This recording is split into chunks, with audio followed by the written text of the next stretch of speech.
And that traffic warning is warranted because for locals, Hinterland is expected to bring in over 30 times the population of the town every day. Local 5's JD Snover is live on Main Street and has more on how some local businesses get to reap the benefits.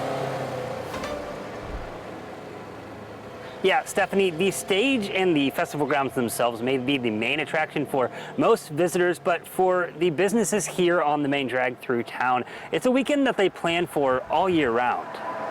Cars roll through on the covered bridges scenic byway every day.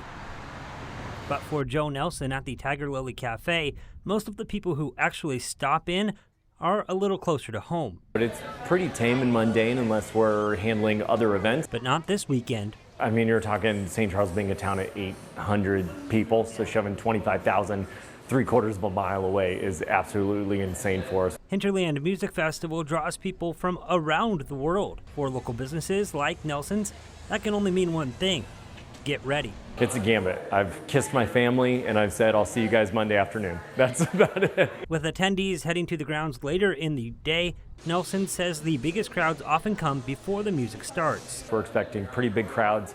It's usually all breakfast into lunch, and then it kind of dies down and we get tricklers throughout the day, but it's pretty busy straight through. He's hoping some visitors become regulars year over year, as he's seen before. People from California, Texas, Canada. One of my favorite guys, Jackson from Nova Scotia, has come through since we met him a couple years ago. Next door at Wayward Saints Gift Shop. With our gift shop, it's kind of hard to buy some of this stuff. We do offer some shipping. Ben Berenger knows most festival goers aren't packing extra room in their cars, but for a small business, exposure can be just as valuable as the sales. This time of year, about 15 to 30 people through the shop over an average week.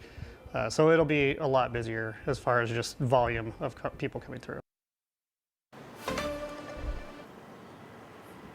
So a note that I found interesting from Berenger today, he actually said it kind of depends on the lineup day by day as to what business is going to look like. So for example, tonight, Cat's Eye, which kind of appeals to a younger crowd, maybe they aren't going to stop through the gift shop. But on Saturday, when Mumford & Sons is in town and the crowd is a little older, maybe some middle-aged folks, those are the people that are going to kind of be drawn to his business, and he's expecting a bigger day then. For now, live in St. Charles, I'm JD Snover, Local 5 News. All right, JD, thank you. Yep, the middle-aged Mumford I and just Sons got crowd dated. right here. I turned to Steph and I'm like, wow, I feel old. But he's right, I would go to the gift shop. Yep, Yeah, I would. absolutely.